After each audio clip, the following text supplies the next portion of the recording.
నమస్తే అమ్మా. ఈరోజు వర్తమానకాలు చెప్తున్నాను నేను. ఒకసారి చూడండి.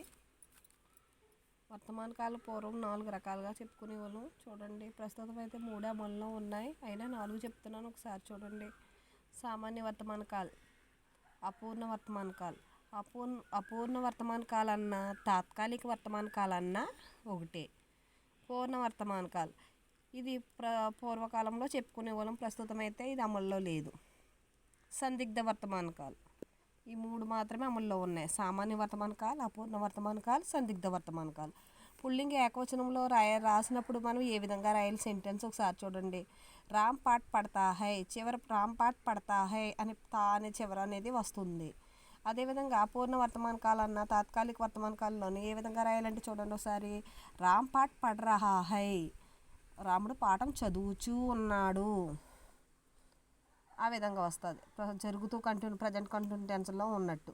చూడండి, రామ్ పాట్ పడుచుకే చుక్క, రామ్ పాట్ పడుచుక్క. ఈ విధంగా రాయాలి. రాముడు పాఠం పూర్తిగా చదివేస్తాడు. ఈ విధంగా. తర్వాత చూడండి, ఇది పూర్వకాలంలో ఉండేది, ప్రస్తుతం అయితే లేదు. చూడండి, సందిగ్ధ వర్తమానకాలు.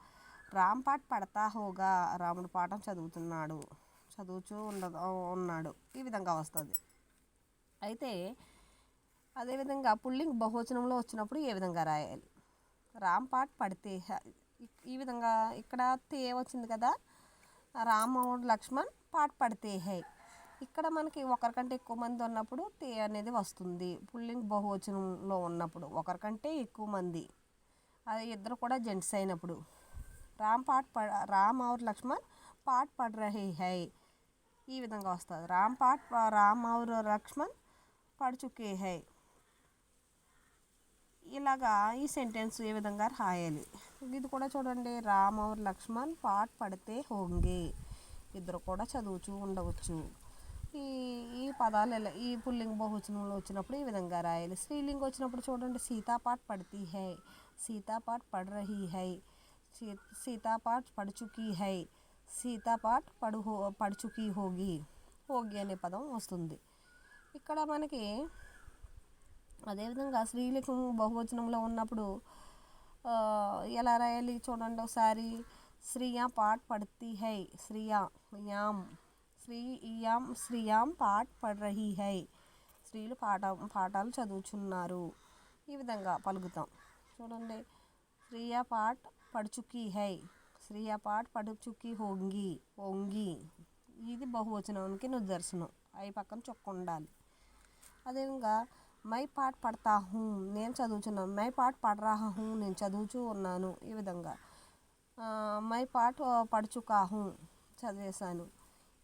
అదేవిధంగా ఇక్కడ చూడండి, తుమ్ము వచ్చినప్పుడు మై వచ్చినప్పుడు ఎప్పుడు కూడా చివర క్రియాపదం హూం రావాలి.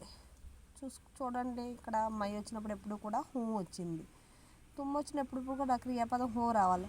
తుమ్ కైసే హో, తూ కైసా. ఏ విధంగా ఇక్కడ చూడండి. తుమ్ పాట్ పడితే హో, మీరు పాఠం చదువుచున్నారా. ఈ విధంగా పడితే హో అనే పదం క్రియాపదం వస్తుంది. తుమ్ పాట్ పడ్ రహే హో, తుమ్ పాట్ పడ్ చుకే హో. ఈ విధంగా ఇలాంటి పదాలు వస్తాయి.